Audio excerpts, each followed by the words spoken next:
د ننګرهار کانال وادي کرنیز اماراتي شرکت اړوند په دریم فارم کې د سیلانیانو لپاره یو پانګوال د مالټي په نوم رستورانت جوړ کړی. دغه رستورانت د شنو باغونو، کرنیزو ځمکو او طبیعي منظرو په منځ کې جوړ شوی چې هر ورځ ګڼ شمېر سیلانیان د تفریح او دمې لپاره ورځي. پانګوال محمد عارف وایي دریم فارم کې ورتلونکو سیلانیانو ته د اسانتیاو ترڅنګ ډیری ځوانانو ته د کار زمینه هم برابره کړې. کوم سیلانیان چې دلته راځي هغوی دپاره د خوراک او څښاک او د ناستې ځایونه، وطاقونه، مسافرخانې هر څه انشاءالله برابر شوي دي. دا دمه او نورم کوشش کوو چې نورم ورته دا ځای پراخه کړو او دا پاتې کارونه هم ټول مخ بشپړه انشاءالله سرته ورسوو او د خلکو دپاره ښه خدمت وکړو. نو دا دمه الحمدلله دا ډېر زیات سیلانیان راځي، د نورو ولایتونو هم راځي او خپله د ننګرهار هم ډېر میشت خلک راځي دلته. دغه اوس دستي اسلامي امارت چې دی الحمدلله د دې سره امنیت ډېر زیات تامین دی او هر ځای ته چې لاړ شي امن دی. الحمدلله خلک خوشحاله دي، ډېر هغه مخکینۍ پریشانۍ او خفګانونه ټول ختم شوي دي. او بل د اسلامي امارت نه دا هم ډېره زیاته مننه چې هغوی زیات وخت دا ځایونه شاړ پاتې و، ټولو خلکو ته یې ورکړی هغه ساحې چې هغه کوم ځایونه د کار مساعد دي هغې کې خلکو خپل د کار ځان دپاره یو څه د کار زمینه برابره کړه.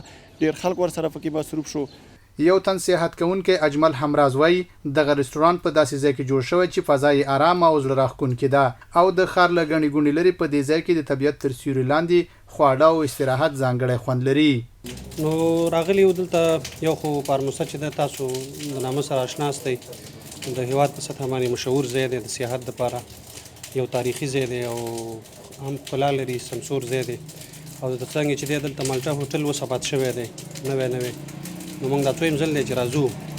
نو ماشاءالله د خوراکونو کیفیت هم ډېر ښه دی او د دې تر څنګ چې دی دغه ښکلا ډېره زیاته ده. نو سمسور بوټي دي دلته، د مرغانو آوازونه دي، هغه روانې اوبه دي، ښایسته منظم فارمونه دي. نو خوراک نور ځایونو کې هم پیدا کېږي خو دلته د خوراک تر څنګ چې دی هغه سیاحت او چکر چې دی هغه دلته ترسره کېږي. د ننګرهار کانال شرکت دریم فارم امیر محمد ګل مطمئن وایي دغه رستورانت د پخواني کلوب پر ځای جوړ شوی او هڅه یې همدا ده چې سیلانیانو ته لا ډېرې اسانتیاوې برابرې کړي. نو اوس الحمدلله د اسلامي امارت راتګ سره امنیت هر څه تامین دی. نو د کانال ریاست رهبري دا تصمیم ونیوی چې دا بیرته فعاله کړي. نو هغه دا رقم د دغه ووتله فیصله وسوه چې یو چاته په قرارداد ورکړي، یو شرکت والا ته په قرارداد ورکړي دي، هغه اوس بیرته فعاله کړلو. اوس دلته الحمدلله د سیلانیانو د میلمنو د هر څه ترتیب برابر ده، خدمت برابر ده او په دا اوس په دا تېر اختر کې د ننګرهار ولایت له ټولو ولسوالیو او د شاوخوا ولایتو په زرګونو سیلانیان دلې راځي، خپل سیاحت کوي، بیرته ځي.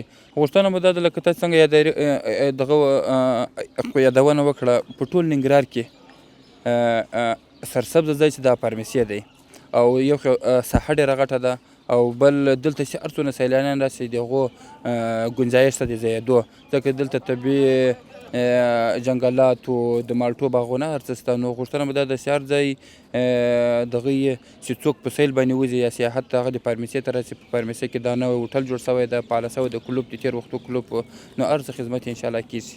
د یادونې وړ ده چې د ننګرهار کانال په بېلابېلو فارمونو کې د مالټو، لیمو او نورو ستروسو باغونو د پراختیا چارې روانې دي او د دغو پروژو ترڅنګ د تفریح او سیاحت لپاره هم هڅې زیاتې شوي.